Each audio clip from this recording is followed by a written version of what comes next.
semana, en Una Ventana al Mundo, el protagonista es la música. Cantautor, inició en el 2007. Él es Manny Aúdico. Solo aquí, en Una Ventana al Mundo.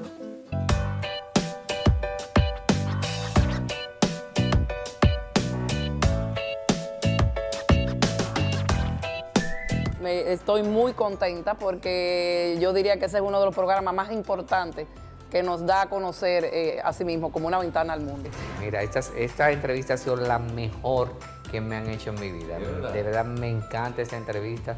Yo te felicito a ti. Que esta ha sido para mí una de las entrevistas más especiales. Nadie había venido a mi casa a hablar de mi vida. Señores, sin lugar a dudas, una de las mejores entrevistas que me he realizado así. Una Ventana al Mundo con mi hermano Edward Ramírez. Yo quiero darte las gracias a ti por la entrevista. Creo que nunca me habían hecho algo desde el corazón.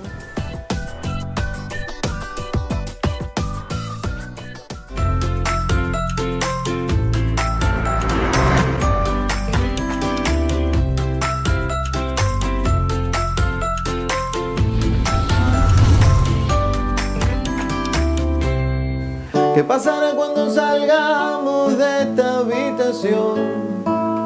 Con los bolsillos llenos de promesas. Cuando la gravedad disfrazada de sol nuestra grises vida nos devuelva. Mirarte al otro lado de la acera, esperando que nadie se dé cuenta que cuando castiga la razón, nuestras ganas solo se incrementan.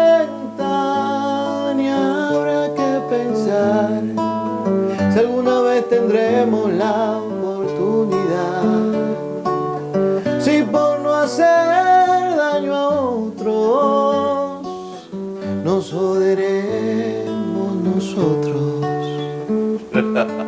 De esta manera empezamos, como es costumbre aquí en Una Ventana al Mundo, trayendo historias reales, historias verdaderas, historias que marquen la vida de todos ustedes, que cada domingo por RNN, Canal 27, de 5 a 6, nos sintonizan.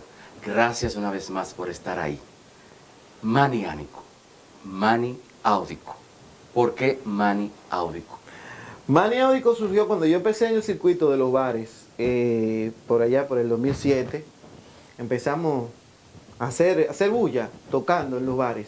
Y la gente me preguntó, yo soy Manny Lora. ¿Es tu verdadero Mi nombre? apellido, Lora. Manuel Lora, me decía Manny. Y me preguntaban, tú eres hermano de Janio, tú eres primo de Alfio, tú eres hijo de Uchi. Te relacionaban. Y yo me relacionaban siempre. Los Lora parece que somos muy musicales o muy artísticos. Porque Pero hay en muchos realidad, artistas. ¿eran familia o no? No, bueno, a Janio le digo primo, porque ya nos hemos hecho casi hermanos de música, igual que con Omar y con Cristian, por ejemplo, gente del patio en la que uno más o menos crea unos ciertos vínculos musicales y ya somos como quien dice hermanos. Pero no. Entonces, pasaba eso mucho, entonces empezamos, alguien me dijo, que me asesoraba en ese tiempo, me decía, ¿por qué no hacemos conciertos y le ponemos al nombre al concierto? Por ejemplo, Manny Lógico, Manny Sónico, por ejemplo. Y un día hicimos un concierto que se llamaba Aúdico, que hace alusión a la audición, al sonido, a escuchar. Porque recuerdo que en el Teatro Guloya, un teatro que nos abrió la puerta en ese tiempo de la zona, que está ahí todavía, gente extraordinaria. Y ahí entonces el concierto, al ser acústico y era para escuchar bien lo que yo tenía que decir, y ya que yo hablaba y me tomaba mi tiempo para presentar mis canciones, nos pusimos así, Manny Aúdico. Entonces después me dijo, ¿por qué tú no te quedas con ese nombre como alter ego? ¿Pero quién te dijo eso? Mi compadre Alescar, que me asesoraba mucho en ese tiempo, de cosas de cómo yo debía comportarme como artista y eso, cómo debía venderme. Él es mercadólogo, él no era manejador de artistas, pero tenía mucha experiencia vendiendo productos y eso. Antes de todo eso, de los conciertos y demás, ¿cómo tú te inicias en el mundo de la música? ¿Tú te das cuenta? ¿Te dijeron que tú cantabas? Mira. ¿Cómo? Muchos empezamos en el baño. Sí, yo vengo de una familia muy musical, mis tíos cantaban, mi familia, tengo un hermano mayor que imitaba mucho a José José en ese tiempo. y cantaba, ¿sabes? Para imitar a José José hay que tener cualidades. Muchísimas gracias. Ya lo pasado, pasado. Sí. Y él, mi hermana, tenía una hermana que falleció hace un tiempito ya. Ella cantaba muy bien, muy bien. Pero yo siempre, quizá no tenía las cualidades que ellos tenían, que nacieron con ella, pero yo las fui creando y siempre nos gustó. Entonces, en el barrio, los muchachos, hubo uno que se metió en una banda, en un grupo de merengue, y ahí empezamos todos. Y empezamos, Se motivaron. nos motivamos, cantábamos en los coros de la iglesia, aprendíamos a hacer voces, cuando eso también estaban después las bandas de pop y eso en español, como Barrio Boys, recuerdo, estaba Boyz II Men, que también grabó un disco Sí. en español, y nosotros nos juntábamos en el barrio, la noche generalmente, temprano, y nos poníamos a hacer voces y hacer cosas. Eso era Y pop, también ¿no? hacíamos coreografía, porque el sueño de nosotros era estar en el medio. Es de una eso. tarima. Sí, es una Ustedes tarima. no sabían cómo, pero era una tarima. Y cada quien fue, mi primo Joel perteneció al grupo Negros, Jimmy y Enrique, estamos hablando del mismo círculo, toditos estuvimos en grupos. Yo tuve un grupo que se llamó Romance, duramos un tiempo fuera viviendo del país, hacía bachata y merengue y eso. Jimmy y Enrique después fueron frente del Torito. Antes pertenecían a Julián, ¿se acuerdan Julián? Y así fuimos como, y que cada quien tuvo Oro su Duro. tiempo. Julián Oro Oroduro. Duro. Sí, que después yo creo que Gillo salió de ahí, Gillo Sarante. Y entonces, cada quien tuvo como su tiempo en un grupo. ¿En Pero qué lugar mira, de la ciudad se da eso? En Buenos Aires de Herrera, yo soy de ahí, de Buenos Aires, me crié ahí. Ahora estoy viviendo ahí de nuevo y estoy feliz. ¿Te gusta tus raíces? Sí, sí, no sé, si ustedes, mi música se nutre mucho de eso. Yo me considero un músico urbano también. Sí. Lo que pasa es que se ha malinterpretado la cuestión urbana, pero yo soy muy regionalista, y me gusta. ¿Qué tú decirlo, consideras como música urbana? Realmente. la música que trate cosas problemáticas y vivencias. La música que nace del especifique. barrio. Sí, pero el barrio no solamente es hip hop y hip hop y reggaetón o dembow, hay muchísimas cosas, los sones que salen de ahí, las vivencias, las historias que ahí se escriben, yo me nutro muchísimo de eso. Y así empecé loco con mi barrio, por ejemplo, una canción que habla de un trompetista que vivía por mi casa y que todo el mundo practicaba, y cuando le empezaba a practicar todo el mundo se molestaba por la bulla. ¿Entiendes? El que se Una quiso historia ir- real. Sí, sí, y yo me nutro mucho de eso. El que sabe de mi música sabe que yo me nutro de las historias que están generalmente. Nosotros somos un mar de historia. Nosotros somos, si aquí viniera García Márquez ahora mismo, bueno, en América Latina completa, nosotros tenemos historias similares. Y es muy, muy, muy grande el mar de información, de la capacidad que tú tienes para hacer cualquier cosa una canción. El pueblo somos muy musicales y nosotros lo vemos constantemente. Por eso que yo digo que cada quien tiene una historia que contar. Así es. Dentro de tu historia, tus padres, o sea, se inclinaban, tú escuchaste, los viste, además de los hermanos, cantar, sí o no. Sí, sí, los dos. Mi papá fue un cantante frustrado. Llegó a participar en lo que le decían en ese tiempo los cuentos famosos, no sé, de la voz dominicana. Sí. Le gustaban las rancheras y eso. Y declamaba. Oye, pero bien. Yo escribía poemas y se los leía, pero porque en ese tiempo había gente como Juan Gibre y unos declamadores, no solamente poetas, sino que había que tener cualidades. Vocales. Unas vocales así bien, Sí. y dramatizar bien. Y mi papá, Colocar bien la voz. esos poemas del Indio Duarte, del mismo Juan Gibre, de Héctor J. Díaz, y esos poemas de... Ya casi desaparecida esa cultura. Mira que escuché los otros días a mi madre que decía de una persona, me estaba hablando de una persona que como que era como muy popular porque declamaba. Y yo me quedaba pensando y decía, wow, tú puedes declamar ahora y tú no vas a ser popular ni te va a ligar a nadie con eso. Es que otra etapa ahí, y eso se ha perdido. Antes era como una cultura y parece que una subcultura, entonces parece que se movían en unos círculos donde le permitían cierto La poesía agrado de la coreada. gente. Sí, la poesía Eso coreada. se cultivaba en las escuelas. Sí, mis hermanos participaron en eso también. Y de ahí yo salí. Entonces, ¿cómo tú entras en el circuito? En el ¿Quién te circuito, lleva al circuito? Cuando dejé la música tropical así full, que estaba en bandas y eso, me dediqué, yo estaba haciendo mis primeras canciones. Como te dije, mi mamá escuchaba muchos cantautores en mi casa y escuchamos la favorita de Juan TH, que tiene muchísimo tiempo, la gente no sabe, pero tiene muchísimos años. Ese señor tiene muchos años. El programa. Y yo quería hacer eso, estaba escribiendo canciones cuando vine, duré un tiempo en Estados Unidos y cuando vine dije, bueno, yo quiero hacer mi pinino como cantautor. En esos tiempos estaba la casa de teatro muy en boga, es decir, los cantautores de casa de teatro se llenaba siempre. Era un lujo participar ahí. Y yo iba y veía que ellos presentaban sus canciones y yo soñaba. ¿Cuál fue tu primera presentación? ¿En casa de teatro? No, en un barcito que se llamaba Cantalao, ahí me dieron la oportunidad. Fui con mi profesor, yo no tocaba mucha guitarra, todavía no soy un guitarrista prodigioso. Pero tú fuiste como cantante. Sí, mi profesor de guitarra se llamaba Antonio Brito, se llama Antonio Brito. Vamos a ir a una pausa. Okay. Déjamelo ahí, aquí en Una Ventana al Mundo. Esto, de la manera que ha empezado, ya yo entiendo que va a faltar mucho que contar, pero solo aquí, en Una Ventana al Mundo.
Por Una Ventana al Mundo, Manny Aduiko contando, redactando su historia ante todos ustedes.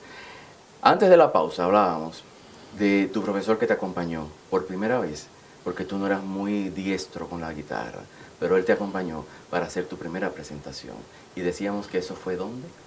Eso fue un barcito que se llamó Cantalao, estaba por ahí era pequeñito, recuerdo, era ahí en la Bolívar.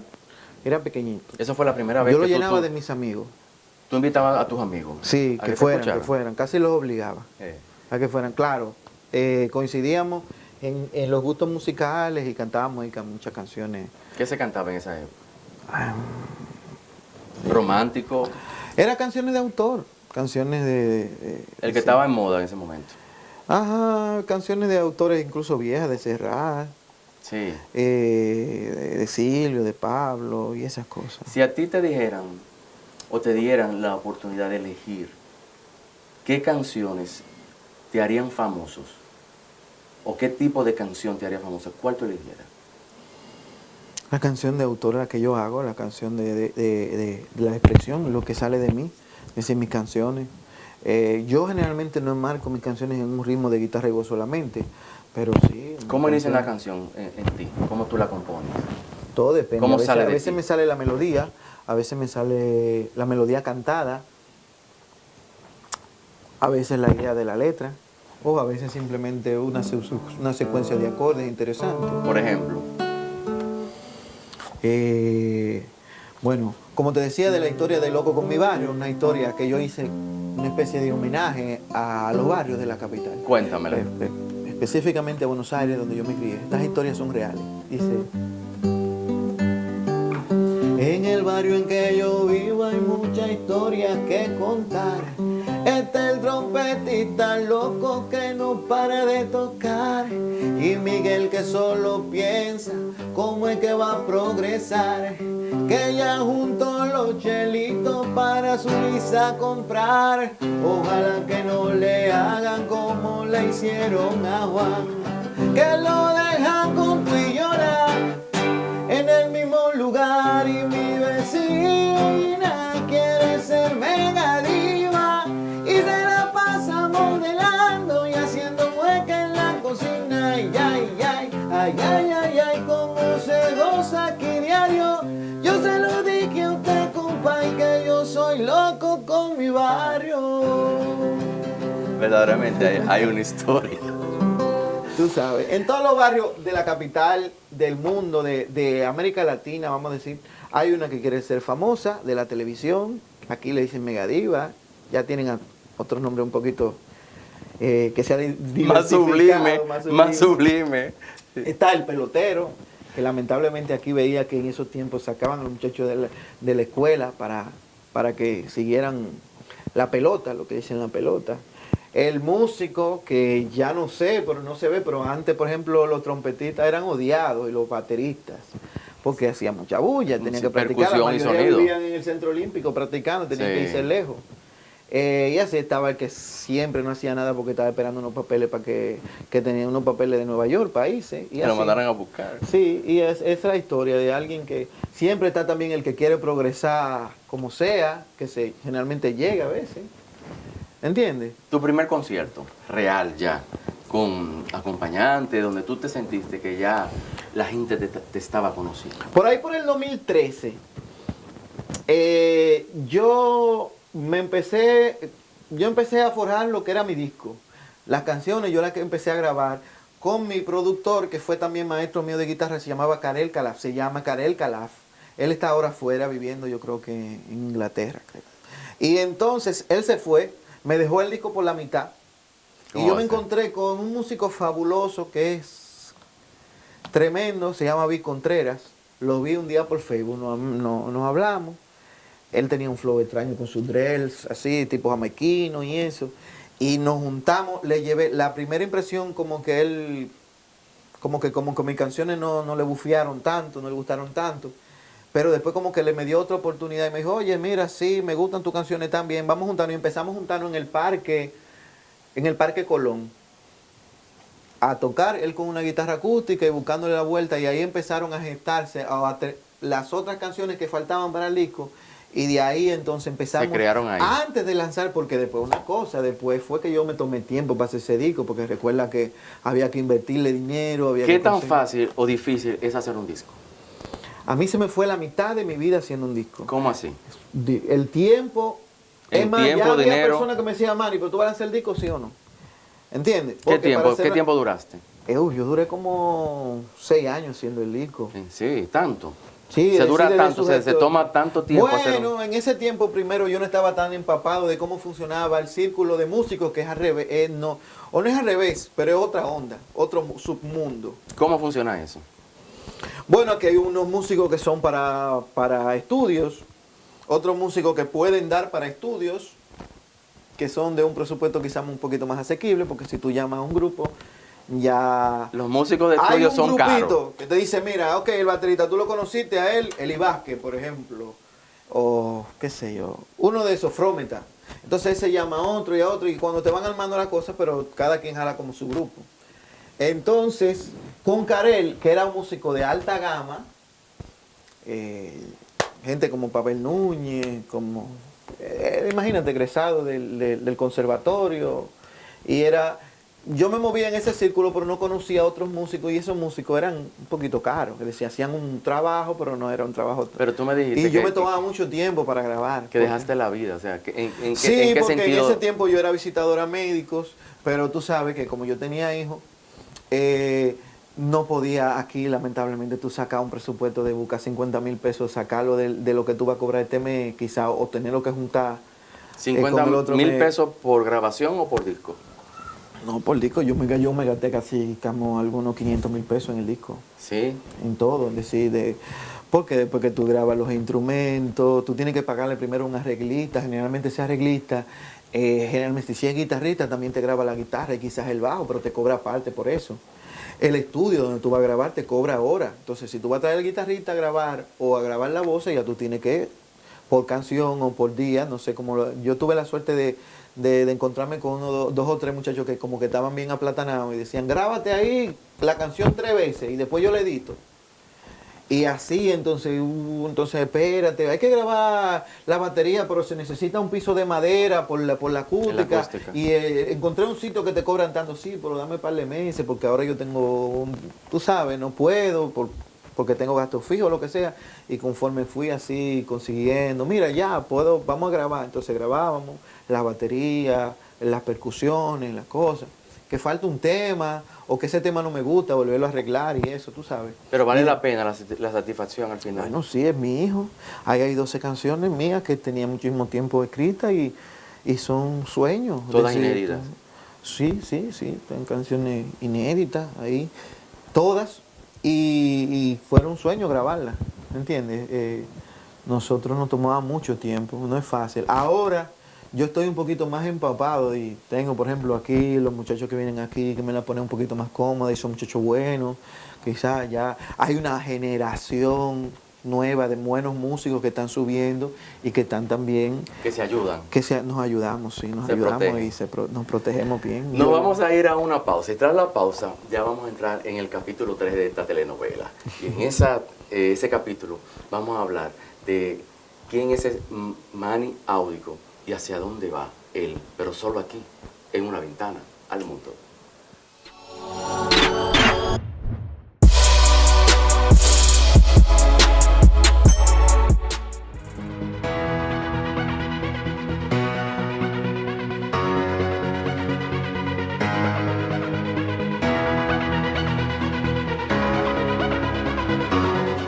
En el Centro Nefrológico Metropolitano tenemos como misión proporcionar una atención óptima a los pacientes con insuficiencia renal crónica terminal que precisan de tratamiento sustitutivo como hemodiálisis o diálisis peritoneal. Nuestra atención es personalizada, oportuna, eficiente y segura. Esto permite mejorar la calidad de vida de nuestros usuarios. Somos Centro Nefrológico Metropolitano, calle Alexander Fleming, número 24, frente a la emergencia de la Clínica Alcántara y González. 809-227-1189. Centro Nefrológico Metropolitano. Somos más que un centro de diálisis. Si nos necesitas, estamos aquí.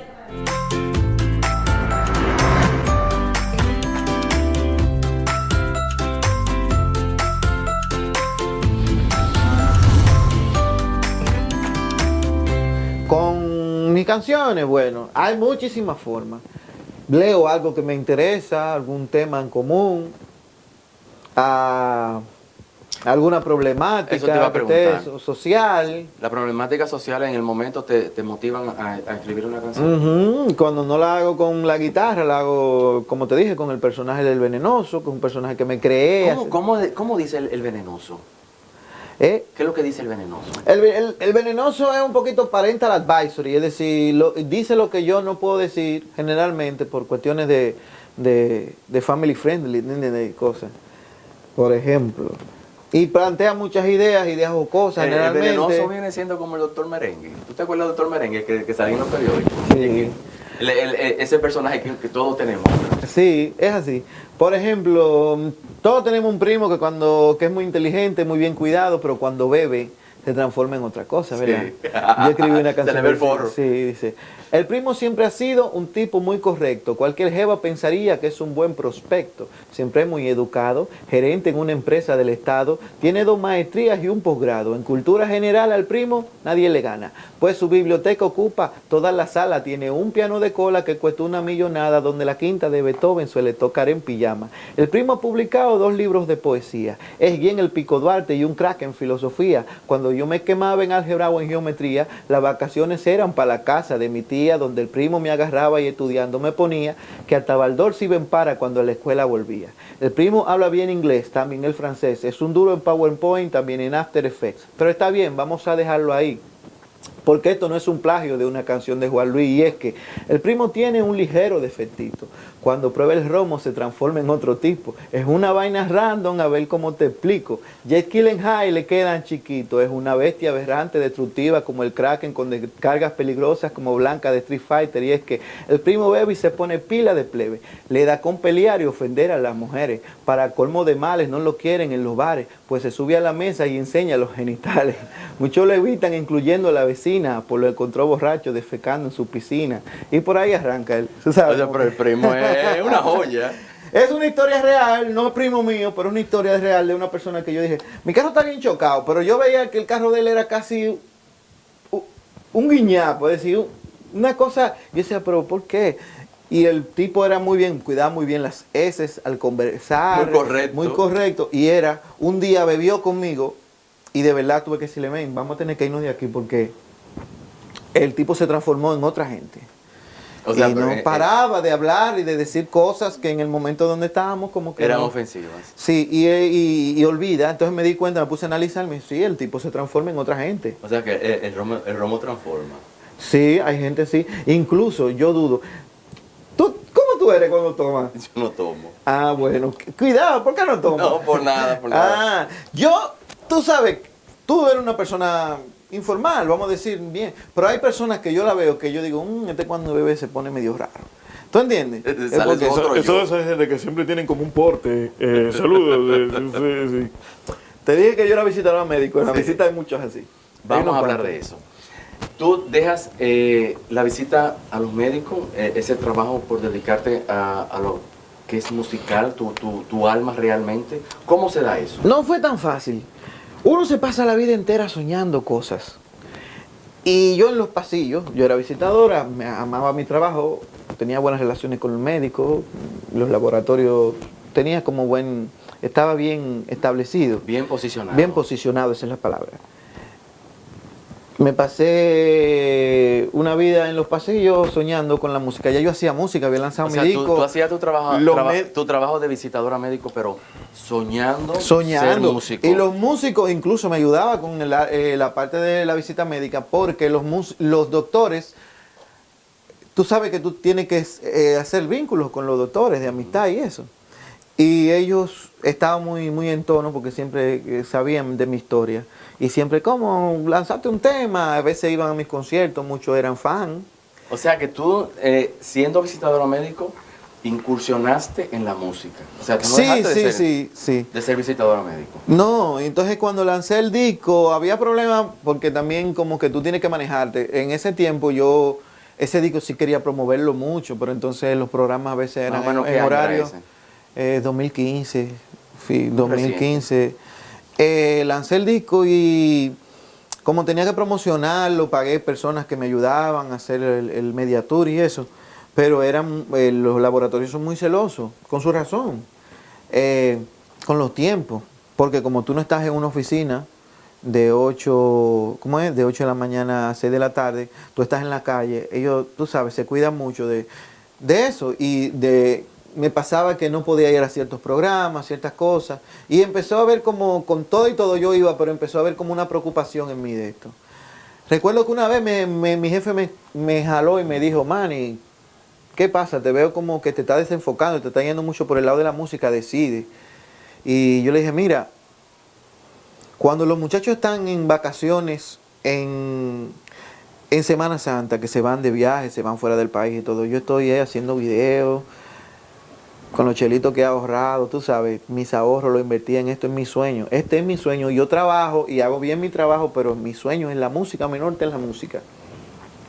Yo trabajo por un sueño, todo el mundo trabaja por un sueño. Yo trabajaba por el mío, no en la música, pero más o menos eso me permitía a mí conseguir 2 o 3 centavos para invertir en mi arte. ¿Y dónde tú tomas la decisión de dejar de ser visitadora Me quedé médico? sin trabajo, hubo un problemita ahí, pasan muy normales, pasan en las películas. Sí, en ese tiempo, ¡pam!, me quedo sin trabajo y como que, wow, de una vez empecé a entrevistarme y cosas. Hubo varias propuestas, pero entonces yo analicé y dije, mira, me he pasado la vida entera, aquí, los años que tengo en la visita soñando con dedicarme a la música. Quizás esto es una señal. Una señal. Y empecé. Fue difícil porque tú pasaste de tener una tarjeta de viático, una tarjeta de combustible, un sueldo más o menos, un trabajo estable, a bregar con música, empecé a tocar en los bares y eso, y más o menos lo estaba llevando. ¿Cómo se da eso de tú tocar en los bares? O sea, tú le dices, tú vas y hablas, dices, yo quiero tocar aquí, me dejan tocar aquí, ¿cómo se da eso? No, empezó porque fui a una entrevista de unos amigos que tenían un programa y uno de ellos me vio y me dijo, mira, un amigo están tocando, tienen un bar, quieren llevar música en vivo, quieren un cantautor, quieren esto.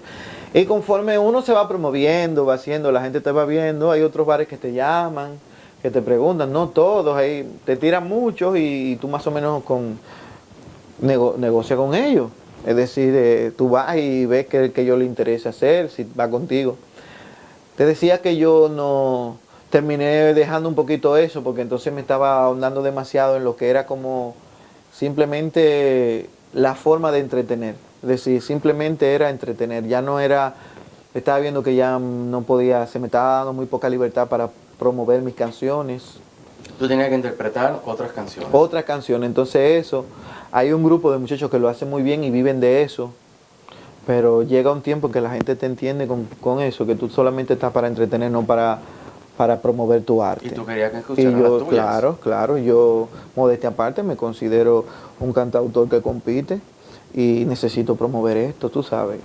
Y entonces, por ahí me fui y decidí, no, entonces sigo viviendo de la música, no solamente como músico, es más, menos de la música como músico, estoy enseñando, por ejemplo. ¿De qué manera? ¿De qué manera sigues viviendo de la música? Bueno, enseño música, trabajo en el arte. ¿Particular, privada? Sí, damos clases públicas, pues particulares, bueno, por grupo. Como una fundación que hicimos con el señor Víctor, se llama Vecindario Creativo, así le pusimos un nombre como pomposo. Y empezamos con la idea de llevar música. Música en general. De enseñar primero guitarra Okay. a los niños de escasos recursos. Decidimos hacerlo, por ejemplo, estamos en lado de la costa, los barrios de la costa, Tala, Honduras, 8 y medio, son por ahí de la Independencia, y ahí arrancamos.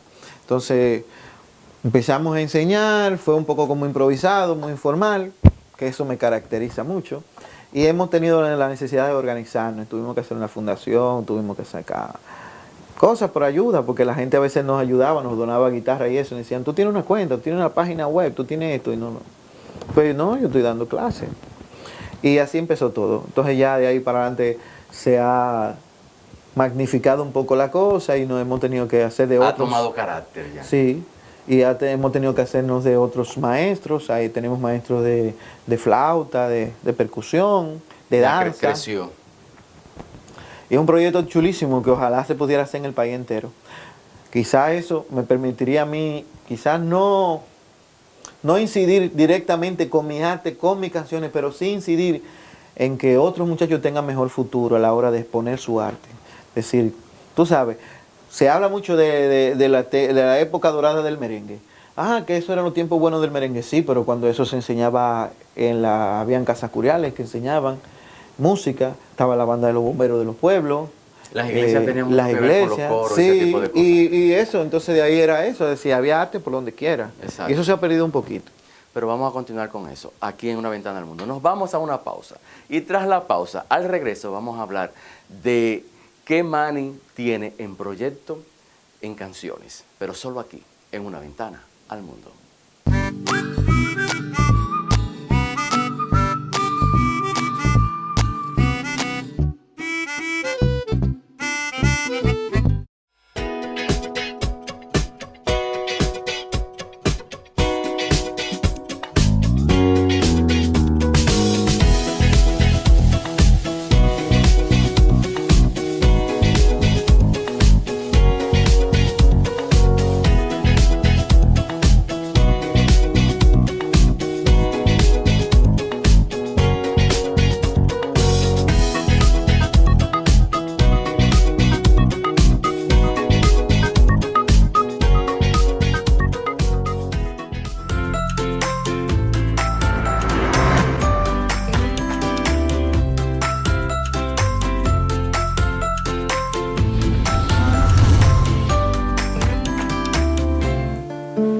Te vimos a la mañana dejando tus flores por todo el sendero, como cuando aparece así de la nada y me das un beso. De pronto quise atraparte y vivir de la luz que me prometías. Quise robarte un instante sin saber que nunca te olvidaría. Y en mi defensa debo aclarar que eres como un mar, que te quedaron pequeñas mis manos de sal. Y es que me encuentro adicto de tu intimidad, tus labios son la fuerza de la gravedad. Y aunque me des tu mar de tu agua de abril, creo que estoy asfixiado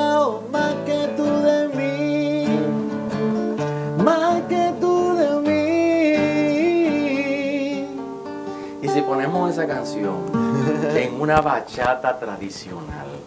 Sí, está gestándose como bachata.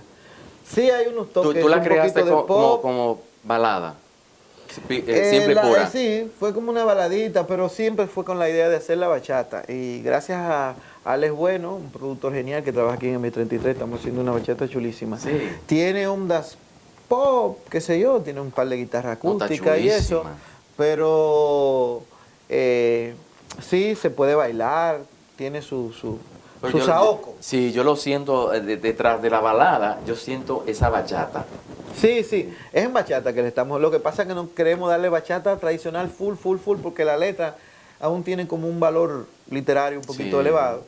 Perdón, modestia aparte. Sí. No, muy buena, muy buena. Y por eso no la quisimos hacer tan tradicional, pero sí, se puede bailar y, ¿Y tú todo. todavía tú tienes cómo se sonaría en bachata? Sería como.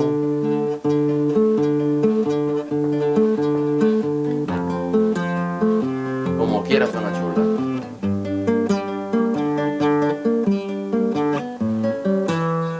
Más o menos así, pero el monstruo ahí él es bueno, que es el productor, el arreglista del tema. Tú con tanto talento que todos reconocemos. Gracias. No, tú eres bueno, mano, tú eres bueno.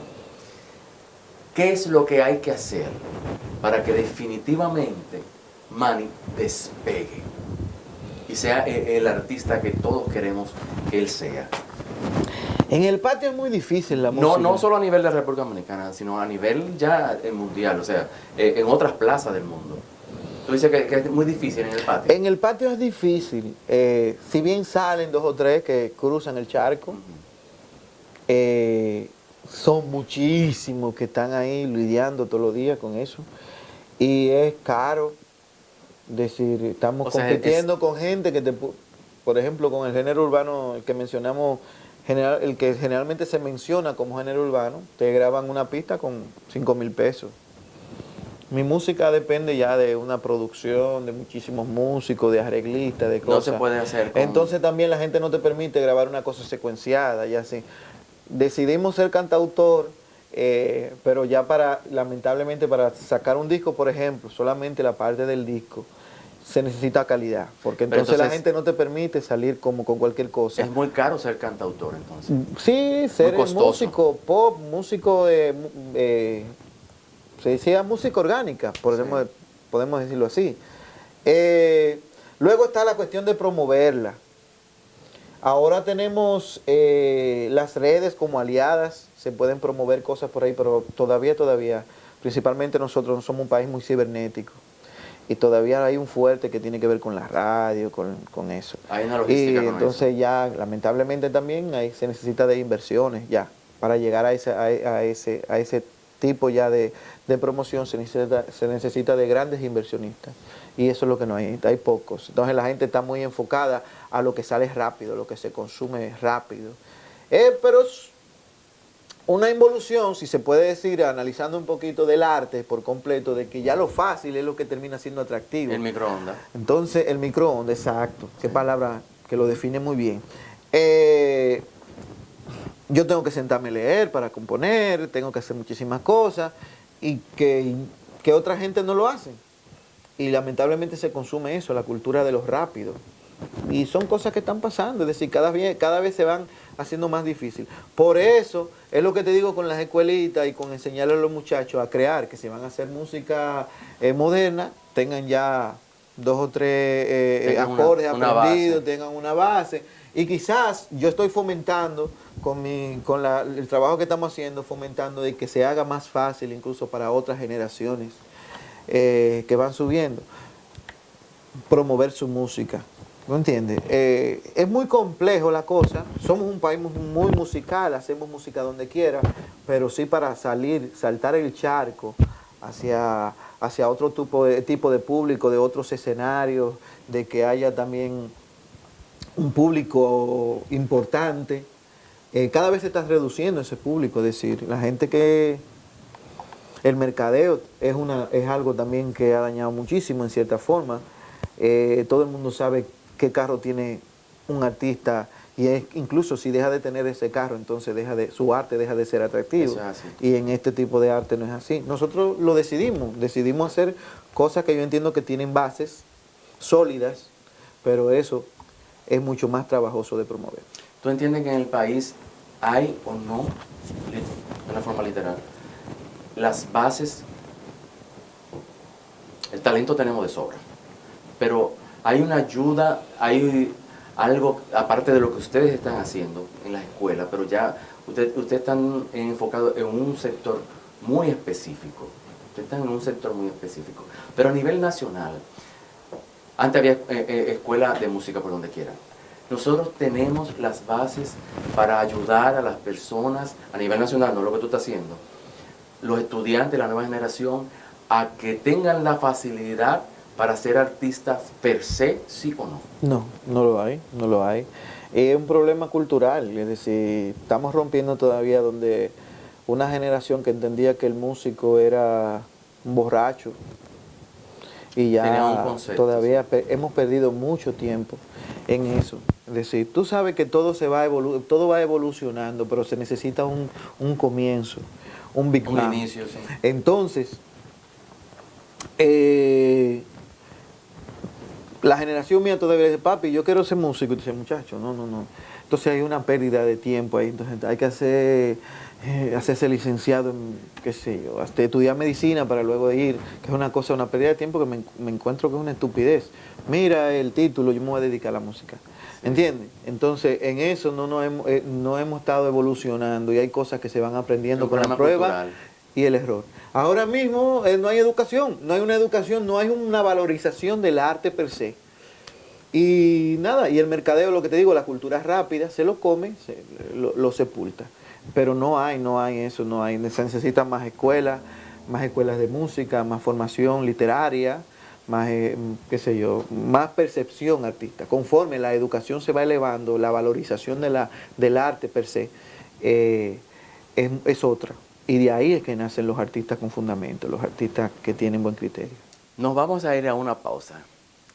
Ya entramos en el último capítulo de esta telenovela, como yo siempre digo.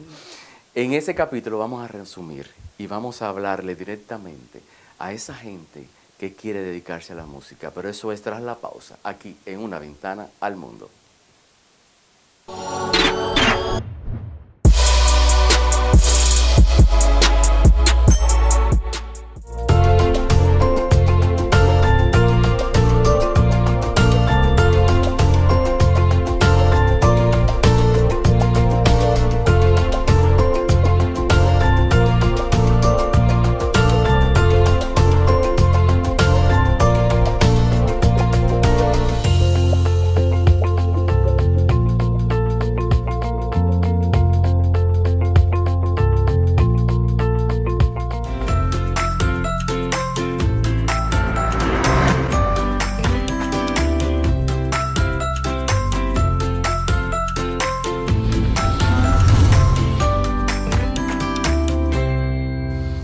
Manny Audico, por Una Ventana al Mundo.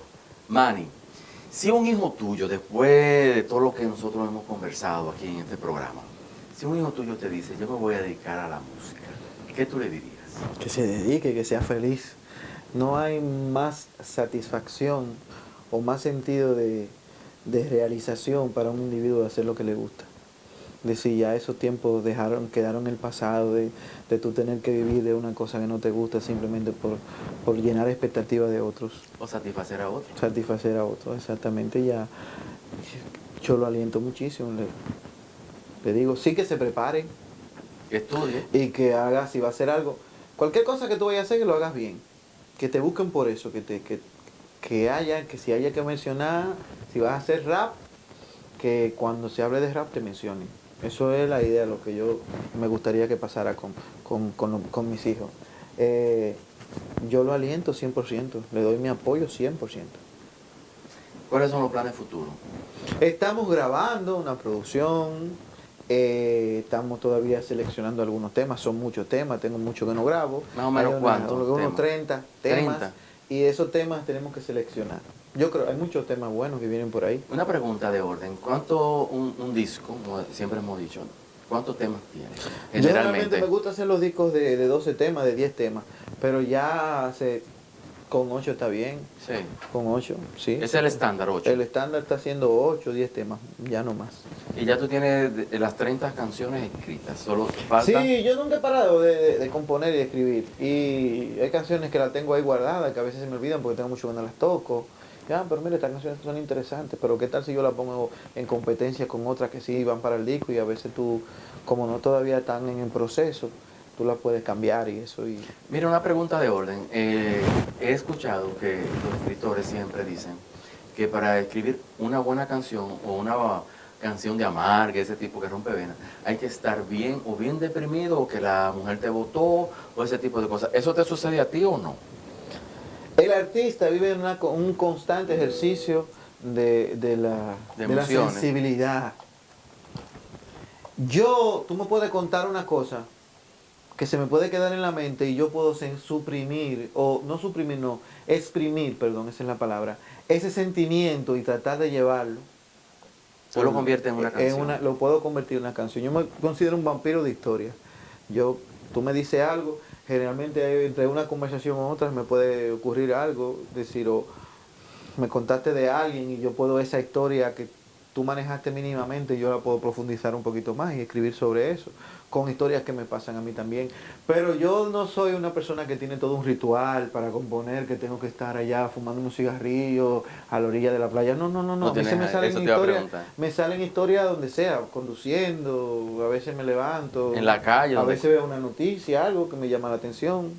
Y eso, y se me ocurre en canciones. Siempre vivo en ese constante ejercicio de la sensibilidad por un lado, pero también el ejercicio de improvisar mucho, de ver una cosa y cantarla y buscarle la forma, buscarle la vuelta, el sonido, buscarle la melodía. Yo te veo a ti en los próximos días en un gran escenario. Gracias. Yo creo que sí. Tú eres una persona excelente, de verdad que me gusta mucho, me ha gustado mucho este programa, me gusta mucho la forma como tu entrevista, de verdad. Gracias, repítelo. Tremendo. Mira, tú sabes que el programa Una Ventana al Mundo, nosotros nos caracterizamos por llevar historias reales, verdaderas. Siempre en cada historia a los invitados le pedimos que a esas personas que se quieren dedicar a lo que tú haces o a cualquier otra carrera, ¿qué tú le aconsejarías? O sea, ¿cuál es tu motivación para ellos? Las cámaras de Una Ventana al Mundo son tuyas. Que se preparen, que muchos nacimos con una predisposición a cierto tipo de arte, pero el arte no solamente es esto, es también la preparación. Te gusta componer, tienes que leer, tienes que saber, se te van a un día, si no lees, te van a acabar las palabras, no vas a saber cómo expresarlas, porque el lenguaje se reduce mucho por la falta de lectura. Eso pasa mucho aquí. Tienes que leer, tienes que vivir haciendo constante ejercicio de la escritura y aprender un instrumento y darle para allá. Eso, aprender, perfeccionar tu arte. Naciste con un talento, bueno, pues perfecciónalo. Y ya de ahí para adelante entonces te tocaría tocar puertas y eso y ver hasta dónde puedes llegar haciendo lo que te gusta. Mira, Manny, muchísimas gracias por tu tiempo, mano. Yo sé que eres Gracias. muy ocupado. Nos tomó un poco Gracias. De tiempo lograr estar contigo Sí. en Una Ventana al Mundo. Lo que pasa es que hay muchas veces, y disculpa que te diga antes de cerrar, que a veces ahora yo estoy haciendo muchas cosas como la grabación del disco y estoy también con las escuelitas, pero hay veces que uno no tiene tantas cosas que decir. Y siempre se me dijo, no sé si es verdad, pero yo trato de hacerlo, aunque a veces como que lo cuestiono, que uno tiene que tener algo que decir para ir a la televisión y eso, tú sabes, tiene que tener algo que promover, algo que decir, y a veces porque puede tornarse cansón. Y yo me cuido un poquito de eso, pero ahora tenemos muchas cosas que contar y le hemos contado aquí. Eso es lo mejor de todo, que tienes mucho que contar. Gracias. Pero lo mejor es que tú tienes una historia, realmente. Gracias. Una historia positiva que llevar a la televisión. Gracias. Y nosotros nos encargamos de eso. Gracias a la gente de Una Ventana al Mundo que cada domingo nos sintoniza. Ellos son realmente los importantes aquí, porque nuestro papel es traer personas como tú. Omar Quesada, Cumbia Cínica. ¿Qué significó eso? Y yo necesito que cerremos este programa en lo más alto que se pueda con esa cumbia. La cumbia cínica se me ocurrió en el carro. Manejando. Y baila, baila al pasito, menéalo suavecito. Era el coro. El coro de una... Yo, y caigo mucho en esto, de que soy muy preocupado de las cosas sociales, pero llega un momento que tú dices, bueno, tú tienes que soltar esto porque si no, tú tienes una sola vida y te tienes que divertir, tienes que olvidarte de las cosas. Entonces ahí empezamos a trabajar el tema. Yo lo trabajé, me inventé las historias que había con cosas, referencias de lo que estaba pasando en esos días. Luego Omar está también haciendo un disco, me dijo, Manny, yo quiero una canción tuya. Omar y yo siempre ha existido, somos hermanos musicales, pero ha existido mucha, ¿cómo te digo? Mucha aceptación en los dos, mucha admiración entre los dos. Yo admiro a Omar a raudales la capacidad que tiene de aprender cosas, de buscar las formas. Es inquieto. Es inquieto y es autodidacta. Compone, escribe, graba, se maneja por las redes a la perfección, conoce todo, indaga, todos esos vericuetos que hay por ahí de las redes sociales para llegar a más público y eso. Él vive enseñándome constantemente, es un maestro con esto. Y él admira mucho mis composiciones, iba mucho a mis conciertos, yo voy a los de él. Y él me dijo, mano, yo quiero una canción tuya para el disco. Una canción, pero tú sabes, yo no quiero caer muy deprimido. Y no, pero ahí está la cumbia cínica, ¿cómo? Y se la canté. Y me tiró como a las 2 semanas con Les Bueno, que fue el que la produjo, para que viniéramos y hiciéramos un demo. Y ahí la canción la grabamos, chulísima. Ya yo me empecé a dar cuenta en el proceso, en la buena onda que había. Eso fue increíble. Los músicos llegaban, oían la canción, se sumaban, la grabaron, los músicos de los Super Tucanos, que son excelentes, muchos están fuera del país, y empezamos y se veía como esa aura, esa cosa. La buena vibra. La buena vibra, y que todo el mundo quería participar en la canción, y así lo hicimos. Omar es fascinante, tiene un crew fascinante de músicos, de gente que le asesora también, y lo hicimos, la grabamos la canción. Luego Omar mismo la mandó a unos premios, los Independence Music Awards en Estados Unidos. Y la canción ganó allá Mejor Latin Track, es decir, Mejor Canción en Español. Y yo me sorprendí muchísimo. Y yo creo que no hay mejor manera de terminar este programa, Una Ventana al Mundo, RNN Canal 27, todos los domingos de 5 a 6. La historia no es como inicia, sino como termina es lo importante. Y lo mejor está por llegar. Pero solo aquí, en Una Ventana al Mundo, Cumbia Cínica. En la radio, la noticia de una banda que atrapó a la policía. Eran padres de familia que mataban para buscarse su comida. En el barrio una viejita la tocaron para robarle la cartera. Le quitaron un anillo con un frasco de Nutella. Y bailalo al pasito, menéalo suavecito, negra. Yo sé que tú quieres, muévelo un poquito, baila que a los delincuentes no le pasa nada. Dice que los entretiene la desigualdad. En la radio están diciendo que a Ramón lo cogieron de pariguayo. Unos tipos lo llamaron que había ganado un concurso millonario. Lo vistieron, lo brincaron, el tipo estaba sumamente emocionado. Lo llevaron a un palenque y allí fue que lo tumbaron. Bailalo al pasito, menéalo suavecito, negra. Yo sé que tú quieres, muévelo un poquito, baila que a los delincuentes no le pasa nada. Dice que los entretiene la desigualdad. Excelente, mano. Excelente. Gracias. Gracias a ti una vez más.